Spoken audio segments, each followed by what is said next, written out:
अज्ञानतिमिरन्धस्य ज्ञानाञ्जनशलाकया चक्षुरुन्मीलितं येन तस्मै श्रीगुरुवे नमः। नमः ॐ विष्णुपादाय कृष्णप्रेष्ठाय भूतले श्रीमते भक्तिवेदान्त स्वामिनिति नामिने। नमस्ते सारस्वते देवे गौरवाणी प्रचारिणे निर्विशेष शून्यवादी पाश्चात्यदेशतारिणे। हे कृष्ण करुणा सिंधु दीनबंधु जगतपते गोपेश गोपिका कांत राधा कांत नमस्तुते। तप्त कांचना गौरांगी राधे वृंदावनेश्वरी वृषभानुसुते देवी प्रणमामि हरिप्रिये। वाञ्छाकल्पतरुभ्यश्च कृपा सिन्धुभ्य एव च पतितानां पावनेभ्यो वैष्णवेभ्यो नमो नमः। जय श्री कृष्ण चैतन्य प्रभु नित्यानंद श्री अद्वैत गदाधर शिवासादि गौर भक्त वृंद। हरे कृष्णा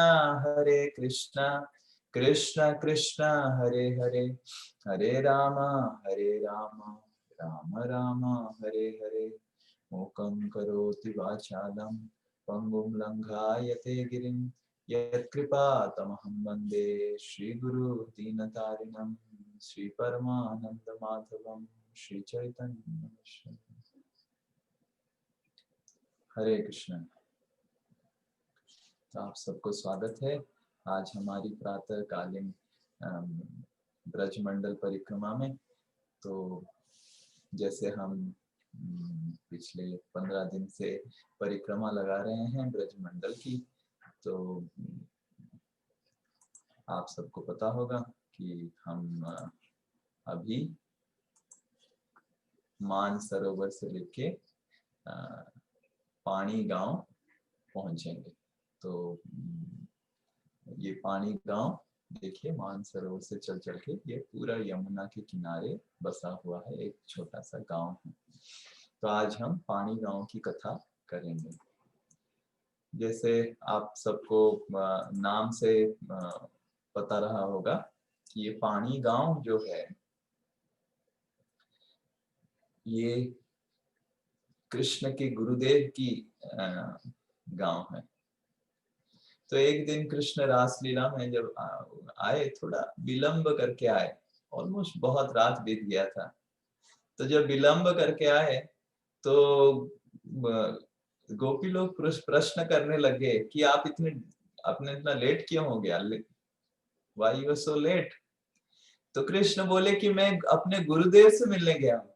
तो गोपी लोग बोले आपका कहां से कौन से गुरुदेव आ गए, आप तो जगत गुरु हैं, आपके कहां से गुरु आ गए, आप तो सबको पाठ पढ़ाते हैं, आपको कौन पाठ पढ़ा सकता है, ऐसे गोपी लोग बोलने लगे। तो कृष्ण बोले कि नहीं नहीं नहीं, मेरे गुरुदेव हैं, दुर्वासा मुनि हैं, जिनको मिलके मैं आया हूँ। तो गोपी लोग बोले दुर्वासा मुनि आपके गुरुदेव हो गए? तो पर गुरुदेव तो बहुत ही ऊंचा स्थान होता है। फिर गोपी लोग बोलने लगे गुरु ब्रह्मा गुरु विष्णु गुरुदेव महेश्वर गुरु साक्षात परम ब्रह्म तस्मै गुरुवे नमः, ऐसे बोलने लगे। और बोलने लगे कि अगर वो आपके गुरुदेव हैं तो आपने कुछ उनको सेवा सत्कार किया? तो कृष्ण बोले मैं तो थोड़ा चर्चा किया, आध्यात्मिक चर्चा किया, प्रश्न पूछा और फिर आ गया, कुछ सेवा वेवा तो किया नहीं। तो गोपी लोग बोले हम आप सबके पत्नी हैं, हमारा ये दायित्व है कि हमारे गांव में आपके गुरुदेव आए हैं और सेवा नहीं करेंगे? तो ये तो पत्नी का दायित्व होता है कि कोई अगर विजिटर आया है तो सेवा करना चाहिए। तो कृष्ण बोले अभी तो रात हो गया, अभी कहाँ आप सेवा करेंगे, आप नेक्स्ट दिन सुबह जाके, वो तो उधर ही रहेंगे, कुछ दिन रहेंगे उधर, तो नेक्स्ट दिन जाके अगले लोग नहीं, रात में क्या खाएंगे, आपने कुछ डिनर खिलाया उनको?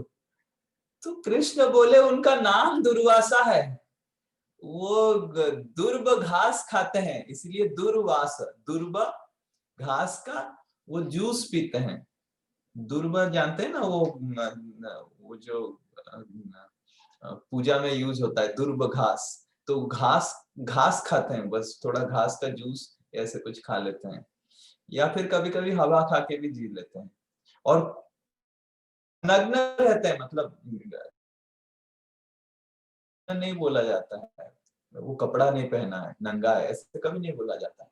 संस्कृत में बताया जाता है वो 4 दिशाओं से ढका हुआ है। देखिए कितना, मतलब कितना सभ्य भाषा है संस्कृत। तो दुर्वासा 4 दिशाओं से ढके हुए थे, मतलब नंगे थे, मतलब कुछ पहने नहीं थे, बट 4 दिशाओं से वो ढके हुए थे। जैसे बहुत रेमोन शूटिंग कुछ पहने हुए, 4 दिशाओं से दुर्वासा मुनि ढके रहते थे। तो वास मतलब घर, वास मतलब कपड़ा। और तो उनका घर भी कुछ नहीं रहता था, वो घर से वो घूमते रहते थे, इधर उधर घूमते रहते थे। तो दुर्वासा मुनि के बारे में इस तरह कृष्ण बताने लग गए कि अरे वो तो जूस पीते हैं थोड़ा सा, और वो तो उनका कुछ घर नहीं है, आप जाएंगे पता नहीं उधर मिलेंगे कि नहीं। और तीसरा वो तो कुछ पहनते भी नहीं है, इतने वैरागी हैं, उनको क्या खिलाएं। तो गोपी लोग बोले नहीं नहीं नहीं नहीं, हमको हमारे गांव में आए हैं तो हमको तो खिलाना पड़ेगा, और पता चलने के बाद तो खिलाना ही पड़ेगा। तब तक ऑलमोस्ट मध्य रात्रि 11-12 बज गया था। तो कृष्ण बोले तो अभी आप बनाएंगे ना? हाँ अभी बनाएंगे। तो सारे गोपी लोग मिलके बहुत सुंदर व्यंजन बनाए, 56 भोग बनाए 1 घंटा में। बहुत कम समय में 56 भोग बनाए, और फिर निकलने लग गए दुर्वासा मुनि को देने के लिए। कृष्ण बताया कि पानी गांव में वो वास कर रहे हैं। तो गोपी लोग इधर आए और कृष्ण भी आए। तो अब रात के अंधेरे में क्या मिलेगा, बोट कहाँ मिलेगा। तो सारे सखी लोग कृष्ण को पूछने लगे अभी पार कैसे करेंगे यमुना। तो कृष्ण बताया कि मैं आपको एक उपाय बताता हूँ, आप जाके यमुना देवी को प्रार्थना कीजिए और बोलिए कि हे यमुना देवी, ये अगर सत्य है कि कृष्ण आजीवन ब्रह्मचारी हैं और स्टॉन्च ब्रह्मचारी हैं, तो आप हमको रास्ता दे दीजिए, हम उनके गुरुदेव को जाके खिलाएं। तो गोपी लोग हंसने लगे, बाप रे ये तो काम नहीं करने वाला है। कृष्ण बोले देखिए आपके पास तो कुछ उपाय नहीं है, मैं उपाय दे रहा हूँ, आप ट्राई कीजिए जाके। तो गोपी लोग जाके ट्राई किए, प्रार्थना किए, हे यमुना देवी, कृष्ण अगर सत्य है कि कृष्ण आजीवन ब्रह्मचारी हैं, तो आप रास्ता खोल दीजिए। तो सही में रास्ता खुल गया। तो गोपी लोग अचंभित हो गए।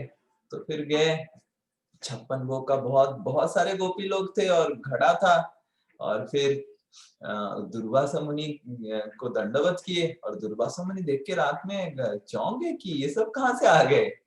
तो दुर्वासा मुनि को बोले कि आप कृष्ण के गुरुदेव हैं, हम राधिका और सारे गोपी लोग आए हैं आपको प्रसाद खिलाने के लिए। तो दुर्वासा मुनि बोले अभी तो मैं तपस्या करके इतना थक गया हूँ। वो मुंह खोल दिए और बोले कि आप खुद ही मेरे मुंह में डाल दीजिए, और मेरा इतना ताकत नहीं है कि उसको खाने का, आप खुद खुद ही मुंह में डाल दीजिए। गोपी लोग बोले ये कौन सा तरीका है खाने का।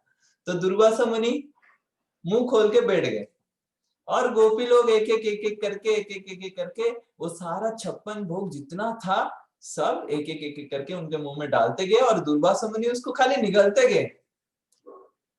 और तो और बस कुछ समय में इतने सारे जो भोग लेके आए थे, 56 भोग सब दुर्वासा मुनि खा लिए।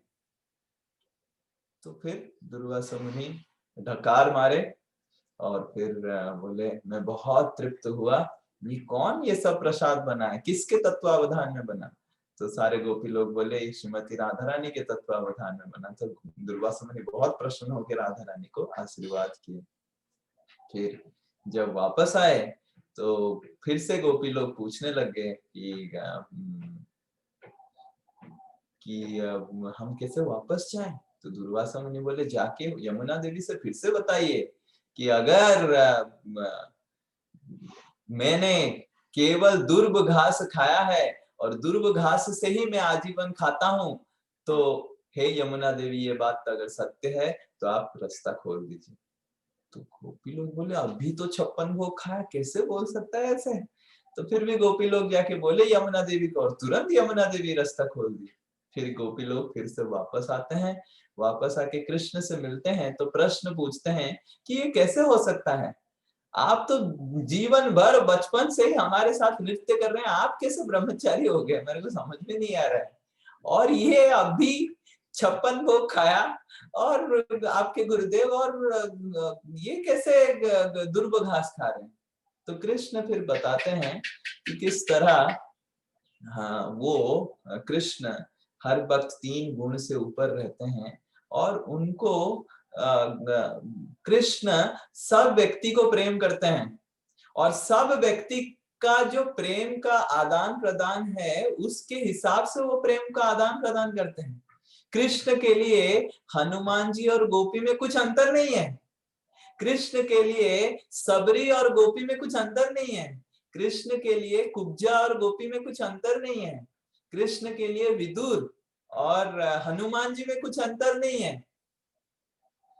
तो कृष्ण जब हनुमान जी को आलिंगन करते थे और गोपियों को आलिंगन करते थे, उनमें कुछ अंतर नहीं है।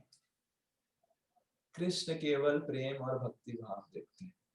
तो कृष्ण समझाने लगे कि मेरे में कुछ अंतर नहीं है, आप मेरे को चाहते हैं कि इस तरह, इस रूप में, इस भाव में आपसे प्रेम आदान प्रदान करना, तो मैं इस तरह करता हूँ, और हनुमान जी जिस तरह करना चाहते हैं मैं उस तरह करता हूँ, और श्री दामा सुबल जिस तरह चाहते हैं मैं उस तरह करता हूँ।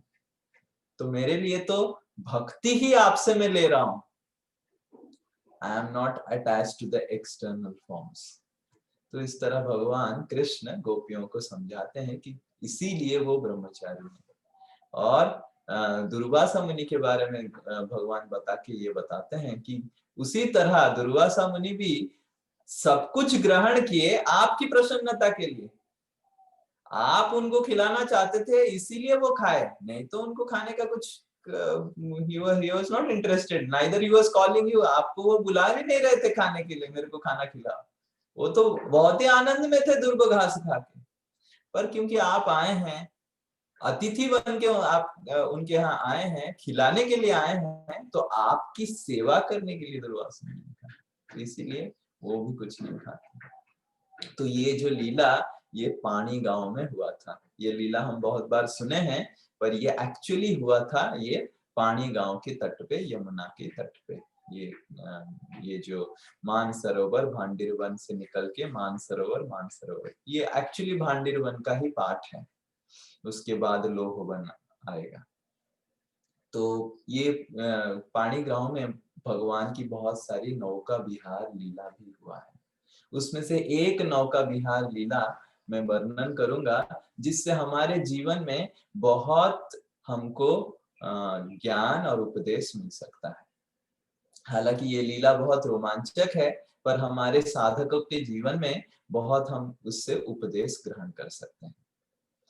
तो एक बार की बात है, गोपी लोग बार बार यमुना क्रॉस करते थे। एक बार की बात है, गोपी लोग जब शाम हो गया था, बहुत सारा सामान था, मटकी था, दूध घी दही, तो यमुना किनारे इसी पानी गांव के पास पहुंचे और देखे कि कोई भी नौका नहीं था, कोई भी नहीं था। तो दूर एक बड़ा सा नौका था और उसके साइड में एक बूढ़ा व्यक्ति टाइप का सो रहा था और खराटे मार रहा था। आपको पता है खराटा कैसे मारते हैं?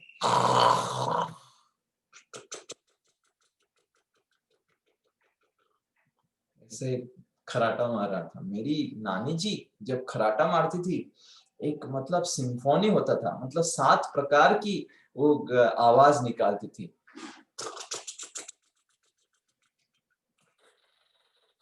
ऐसे, और उनका पेट ऐसे था, और पेट उनका ऐसे फूलेगा, खराटा का आवाज आएगा, फिर नीचे जाएगा।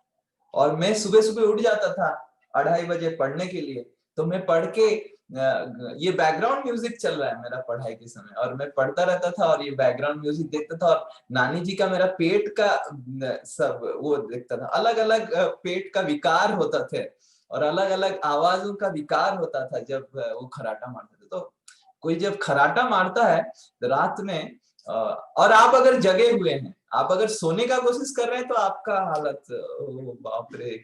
पर आप अगर जगे हुए हैं तो ये एक अलग मजा है जो मैं उठाया हूँ नानी जी के बदौलत। मेरी नानी जी बहुत अच्छे से, मतलब इस साइड वाला हमारा घर और उस साइड वाला घर दोनों को समझ में आता है कि इनके घर में कोई तो खराटा मार रहा है। आप समझ सकते हैं कितना डेसिबल, कितना इंटेंसिटी से मेरी नानी जी खराटा मारती थी। और 7 प्रकार 8 प्रकार की अलग अलग ध्वनि वो क्रिएट करती थी। तो उस तरह कृष्ण भी अलग अलग ध्वनि क्रिएट करके वो है कृष्ण, पर बूढ़ा व्यक्ति बन के ऐसे कपड़ा डाल के वो खराटा मार रहे हैं। तो गोपी लोग जब पहुंचे कि सारे गोपी लोग बोले कि हम अकेले हैं, इतना सारा सामान है, हमको थोड़ा पार करवा देंगे, हमको थोड़ा पार करवा देंगे। तो ये व्यक्ति उठ के फिर देखता है इतने सारे लड़कियां, इतने सारे, बोलता है बाप रे, इतने सारे आप हैं, मेरा जो नौका है बहुत बूढ़ा हो गया है, बहुत बूढ़ा हो गया है, मेरा नौका खराब हो जाएगा, बीच में ही गड़बड़ हो जाएगा, मैं नहीं लेके जाने वाला हूँ। तो ऐसे करके फिर से सो जाता है। तो फिर सारे गोपी लोग राधा रानी ललिता देवी के पास पहुंचते हैं, बोलते हैं ये तो बोलता है नहीं लेंगे। तो ललिता देवी बोलते हैं कि जाके बोलो कि हम डबल ट्रिपल 4 गुना प्राइस देने के लिए तैयार हैं। तो फिर से गोपी लोग आते हैं इधर, पूछते हैं कि हम 4 गुना पैसा तक देने के लिए तैयार हैं, डबल देंगे, ट्रिपल देंगे, चलिए। तो ये व्यक्ति गुस्सा हो जाता है, बोला मेरे को आप पैसे से खरीद नहीं सकते हैं, मेरे नौका को पैसे से खरीद नहीं सकते हैं, आपने ये इतना अपराध किया। तो सारे गोपी लोग डर जाते हैं। तो सारे गोपी लोग बोलते हैं तो कैसे कैसे आपकी नौका और आपकी कृपा मिलेगा, बताइए कैसे आपकी कृपा मिलेगा, कैसे आपकी नौका की कृपा मिलेगा। बिकॉज गोपी लोग डर जाते हैं, बिकॉज वो इतना गुस्सा हो जाता है बूढ़ा व्यक्ति, जो क्या बोलेंगे, माझी माझी नौका जो चलाता है, उसका नाम क्या बोलते हैं हिंदी में, बोटमैन, बोटमैन। तो माझी, बंगाली में माझी बोलते हैं। तो बहुत गुस्सा हो जाता है। तो सारे नाविक नाविक नाविक नाविक शांतनु प्रभु की जाए, आप सबकी आशीर्वाद और कृपा से, केवट केवट केवट, आप सबके आशीर्वाद और कृपा से जरूर मैं हिंदी सीख जाऊंगा। तो केवट, तो केवट बिकेम वेरी एंग्री। सारे गोपी लोग डर जाते हैं, थर थर कांपने लग जाते हैं। वो बोलते हैं गलती हो गया, गलती हो गया, क्योंकि उनको तो और कुछ सहारा नहीं है, यही है। और ये इतना गुस्सा हो गया, जैसे ही पैसा का बारे में सुना बहुत गुस्सा हो गया। पैसा से आप मेरे को खरीद नहीं सकते हैं, दौलत से खरीद नहीं सकते हैं, आप क्या समझ रहे हैं मैं ये चिन्ह पैसों के लिए खरीद दिया जाऊंगा? मेरा ये जो नौका है बहुत अच्छा नौका है, हालांकि बूढ़ा हो गया है। तो फिर गोपी लोग हाथ पकड़ के बोलते हैं कि हम सब बहुत सारे हैं, जाना चाहते हैं, आप बताइए, पार होना चाहते हैं, कैसे हम पार हो सकें। तो ये जो नाविक केवट बोला कि मेरे को मेरे जो नौका है उससे बात करना पड़ेगा। गोपी लोग बोले नौका से कैसे बात करेंगे आप? ना ना ना, आप टेंशन मत लीजिए, मैं बात करूँ। तो फिर केवट अपने भाषा में ऐसे ऐसे करके अपने नौका से बात करने लग गया। और जब बात करने लग गया, फिर केवट बोलता है कि हाँ, मेरा नौका बोल रहा है कि आप में एक लड़की के चरण, जो जल है, चरण जल अगर मेरे नौका के ऊपर पड़ेगा तब वो राजी है आप सबको लेने के लिए।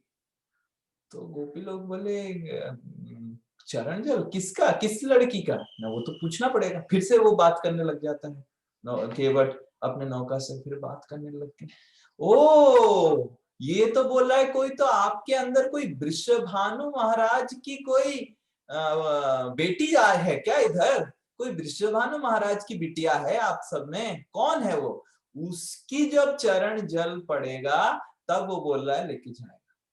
तो सारे गोपी लोग फिर से वापस आए, ललिता देवी राधा रानी उस साइड थोड़ा दूर वेट कर रहे हैं। तो आके बोल रहे हैं ये तो बहुत गुस्सा हो गया कि पैसा जैसे बात किया, गुस्सा हो गया, और बोल रहा है कि राधिका का चरण का जल पड़ेगा तो फिर चलेगा विश्वभानु महाराज की नंदिनी का। तो राधा रानी बहुत गुस्सा हो गई, क्या कौन सा कहां से आ गया ये, मैं कुछ नहीं देने वाला हूँ। तो आप बोलिए कि चलना है तो चलना है, नहीं मिलने वाला है। तो सारे गोपी लोग फिर से गए, फिर से बोले कि नहीं वो तो नहीं मिलने वाला। तो वो बोला ठीक है मैं सो जाता हूँ, एनीवे मेरे को क्या प्रॉब्लम है। तो फिर से वो सो के फिर खराटे मारने लग गया। तो फिर गोपी लोग बोले कि चलिए आप और खराटे मत मारिए, हम दे देंगे। तो फिर तो ये व्यक्ति आता है, बूढ़ा व्यक्ति, फिर श्रीमती राधा रानी का यमुना के जल अपने लोटा से यमुना से जल निकालता है, श्रीमती राधा रानी का चरण धोता है, फिर अपने वो जल को अपने लोटा में समेटता है, फिर लोटा का जल से फिर अपने पूरा सब बोट का जगह में डालता है, फिर अपने सर के ऊपर डालता है, फिर यमुना देवी के ऊपर डालता है, सब जगह डालता है। फिर केवट राजी हो जाता है, फिर बोट निकालता है। सो बोट निकाल के सब गोपी लोग बैठ जाते हैं, सब जितने सारे उनके माखन, इतना सारा माखन वाखन सब डाल देते हैं। तो अभी बोट चलने लगता है यमुना देवी के ऊपर, और फिर रास्ते में बोट रुक जाता है, केवट भी रुक जाता है। तो गोपी लोग बोलते हैं चलो चलो चलो चलो, शाम हो रहा है, चलो चलो। ना ना ना ना, मैं तो एक्चुअली आज सुबह से कुछ खाया नहीं हूँ, तो मेरे को खिलाना पड़ेगा, भूख लग रहा है। आपके पास इतना सारा माखन है, वो देख के मेरा और भूख बढ़ गया है, तो मेरे को खिलाइए कुछ। तो गोपी लोग उसको कुछ माखन दिए वो सब। तो तुरंत वो बूढ़ा व्यक्ति मुंह खोल के सब पी लिया, और देखते ही देखते सब माखन, जितना दही सब कुछ था, सब खत्म, जीरो हो गया। और फिर सब जितने सारे मटके थे, और गोपियों को बोलने लगे ये मटका का तो और कुछ आपका फायदा नहीं है, सब फेंकने लग गया। तो गोपी लोग देखे, अरे बाप रे, ये तो कितना लग रहा है कि मतलब युग युग से ये शायद भूखा था। तो फिर आगे चलने लगे। फिर उसके बाद कुछ समय के बाद फिर से नौकर रुक गया ना, अभी क्या हुआ ना, अभी मेरे को फिर से नींद लग रहा है, मेरे को वो नहीं, मेरा कोई अगर पैर थोड़ा दबाएगा, हाथ कोई दबाएगा, तो फिर जरूर हम आगे बढ़ेंगे। तो गोपी लोग बोले आपका हम पैर नहीं दबाएंगे, हाथ नहीं दबाएंगे, गला दबा देंगे, तब जाके आप आगे बढ़ेंगे। तो वो डर गया, फिर बोला नहीं नहीं नहीं नहीं हम चलेंगे। तो फिर धीरे धीरे धीरे धीरे चल के फिर वो रुक गए, और फिर बहुत आंधी आने लग गया। तो सारे गोपी लोग डरने लग गए कि अरे इतना आंधी आ गया, क्या हो रहा है। तो ये बोले आपको क्या तैरना आता है, आपको क्या तैरना आता है। तो सारे सखी लोग बोले हमको तैरना नहीं आता है। तो मेरे को तैरना आता है, मेरे को तैरना आता है, मैं तो तैर के चला जाऊंगा। तो फिर सारे सखी लोग एक ललिता देवी को देखे कि उनकी जो बूढ़े व्यक्ति का कमर में एक बांसुरी फंसा हुआ है। तो ललिता देवी जाके वो बांसुरी को निकालते हैं, और जैसे ही बांसुरी को निकालते हैं, ये क्या है, तो तुरंत कृष्ण अपना रूप बदल देते हैं, और कृष्ण श्याम सुंदर बन जाते हैं। और इधर ये पानी गांव में बहुत सुंदर फिर लीला होता है। तो ये लीला पानी गांव में हुआ है। हालांकि नौका विहार की लीलाएं बहुत जगह हुआ है, पर ये जो लीला है ये पानी गांव के पास हुआ है। तो इस लीला से हम बहुत कुछ हमारे जीवन में सीख सकते हैं। पहला तो ये है कि जिस तरह सारे गोपी लोग और अपना इतना इतना सामान लेके तट पे खड़े हैं, उसी तरह हम सब साधक हैं, और हमारे हृदय में मानो कितना जन्म जन्म का पाप का घड़ा हम रख के भव सागर के तट पे खड़े हैं पार करने के लिए। हाँ कि ना, हम सब भव सागर के तट पे खड़े हैं, और हमारे हृदय में मानो कितना कितना सारा घड़े हैं। घड़ा किसका, पाप का घड़ा, किस किस जीवन में हमने क्या क्या पाप किया है, सब का घड़ा है। और भव सागर पार करने के लिए वो जो नौका है, और नौका मतलब भक्ति का प्रतीक है, और हमारा पाप का घड़ा इतना ज्यादा है कि पार करना बहुत मुश्किल है। क्यों क्यों पार करना मुश्किल है, भक्ति का नौका तो बहुत प्रबल है, मतलब बहुत शक्तिशाली है भक्ति का नौका, पर हमारा जो ये पाप का घड़ा है वो हमको भक्ति करने ही नहीं देगा। हमने देखा है बहुत सारे लोग भक्ति में आते तो हैं, पर क्योंकि उनकी पूर्व पूर्व अभ्यास के कारण, पूर्व जो गलत काम किया है, पाप के कारण कभी कभी भक्ति में उनको इतना परेशानी होता है, जप नहीं कर पाते हैं, क्योंकि जब पाप करते हैं वो मन में ऐसे बैठ जाता है। आपने कभी देखा है जब सीमेंट का फ्लोर बनता है, वो बनता है, कभी कभी ये सीमेंट के फ्लोर के ऊपर बिल्ली चलने लग जाती है या कोई आदमी चल जाता है तो उसके ऊपर पूरा छाप पड़ जाता है। हमारा इधर गौशाला में रास्ता बना सीमेंट का, तो उधर दो तीन लोग चलने लग गए, वो सीमेंट कच्चा था तो फिर उसके चलने का छाप पड़ गया।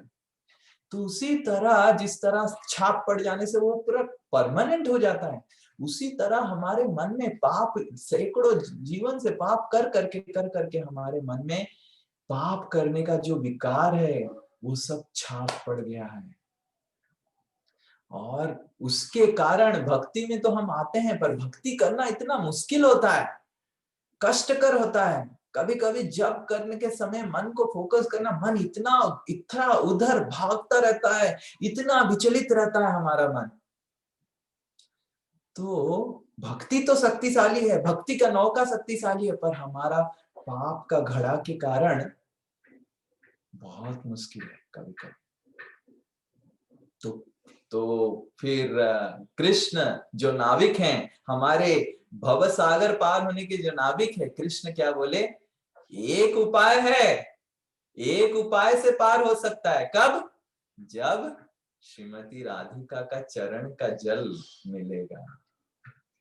तो तो इससे हमको ये शिक्षा मिलती है कि श्रीमती राधा रानी को अगर हम प्रार्थना करेंगे, कितना भी हमारे हृदय में पाप की घड़ा हो, कितना भी कुछ किए हैं, हमको भक्ति करने के लिए शक्ति वो प्रदान करेंगे, क्योंकि वो शक्ति है, लादिनी शक्ति है।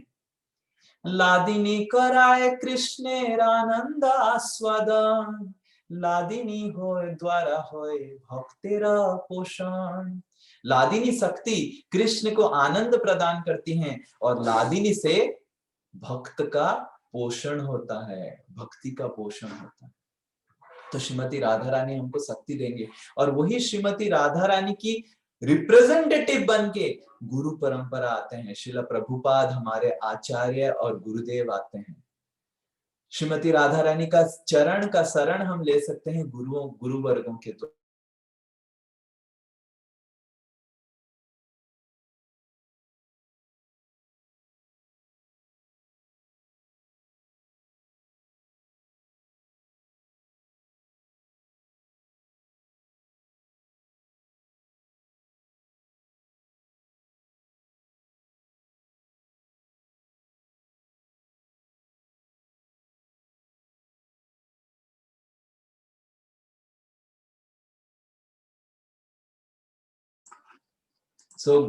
हरे कृष्णा। तो गोपियों का ये सब सामान था, और दूध माखन दही, उसी तरह हमारे भी जीवन में बहुत सारा इस दुनिया में हमने सामान इकट्ठा कर लिया है, और जिसके लिए भवसागर पार करना भी मुश्किल हो जाता है। ये मेरा पति, मेरा पत्नी, मेरा बेटा, मेरा बेटी, ये मेरा घर, मेरा प्रॉपर्टी, मेरा ये, मेरा वो, ये सब घड़ा की तरह है, माखन दही घी का घड़ा की तरह है।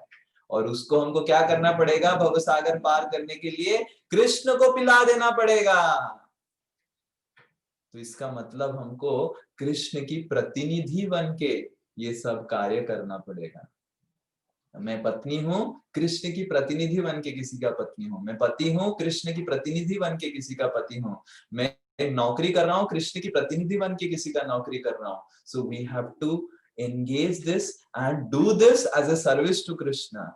और जब कृष्ण उसको ग्रहण कर लेंगे तो हमारा आसक्ति, ये भौतिक आसक्ति जो है हल्का हो जाएगा, और हमारा नौका भी तेजी से चलने लग जाएगा। नौका तेजी से नहीं जा रहा है, हमारा भवसागर का नौका तेजी से नहीं जा रहा है। क्यों? क्योंकि ये भौतिक आसक्तियों की वजह से, भौतिक आसक्तियों की वजह से हमारा ये जो नौका है बहुत भारी हो गया है।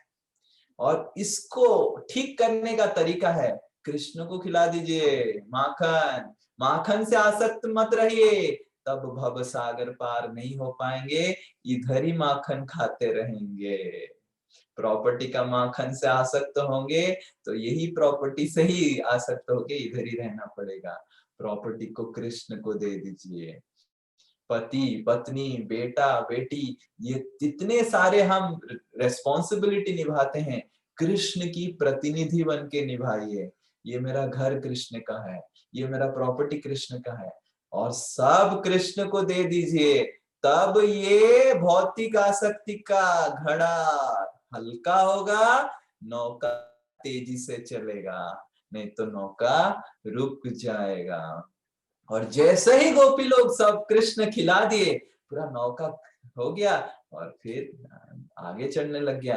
पर फिर भी कृष्ण हमको परीक्षा करने के लिए कभी कभी स्टॉर्म लेके आएंगे। तो जैसे आंधी आ गया, तो उसी तरह कृष्ण हमको परीक्षा करने के लिए हमारे जीवन में कभी कभी कष्ट भी देंगे। तो कोई बोलेगा मैं तो सब मेरा आसक्ति त्याग कर दिया हूँ, सब कुछ कृष्ण को समर्पण कर दिया हूँ, मेरा घर, मेरा जीवन, मेरा पति, मेरा पत्नी, सब कुछ समर्पण कर दिया हूँ, दीक्षा ले लिया हूँ, फिर भी मेरे जीवन में क्योंकि अंधकार क्यों आ रहा है? ये कृष्ण का परीक्षा है। और ललिता देवी उस समय क्या किए? कृष्ण की बांसुरी पकड़ लिए, और कृष्ण का बांसुरी का धुन हमारे जीवन में हरे कृष्ण महामंत्र के धुन द्वारा आता है। और जब हमारे जीवन में आंधी आता है तो हमको कृष्ण का नाम का शरण लेना चाहिए, और जैसे ही हम कृष्ण का नाम स्मरण लेंगे, कृष्ण हमारे जीवन में प्रकट हो जाएंगे और आंधी तुरंत चला जाएगा। तो ये आंधी परीक्षा है कृष्ण का कि हम कृष्ण का नाम का शरण लेना चाहते हैं या नहीं, कृष्ण का जो धाम में प्रवेश करना चाहते हैं कि नहीं, और ये भव सागर पार करना चाहते हैं कि नहीं। तो इस तरह आचार्य ने ये लीलाओं का विवरण दिया है, जिससे हम समझ पाए साधक के हिसाब से कि किस तरह भव सागर पार करने के लिए हमारी माखन की जो भौतिक आसक्तियां हैं उसको कृष्ण को प्रदान करके, और श्रीमती राधा रानी जो गुरु वर्ग हैं, श्रीमती राधा रानी के प्रतिनिधि बन के आए हैं, उनको सम्मान करके उनकी चरण को पकड़ के ही हम अपनी नौका, भवसागर का नौका पार लगा सकते हैं। हरे कृष्णा कृष्ण कृष्ण हरे हरे, हरे राम राम राम हरे हरे। श्री श्री पाणी गांव धाम की, श्री श्री नौका विहार लीला की जय, श्री कृष्ण भगवान की, श्री श्री ब्रजमंडल परिक्रमा की। वाञ्छा कल्पतरुभ्यश्च कृपा सिन्धुभ्यैव च पतितानां पावनेभ्यो वैष्णवेभ्यो नमो नमः। निताई गौर प्रेमानंदे।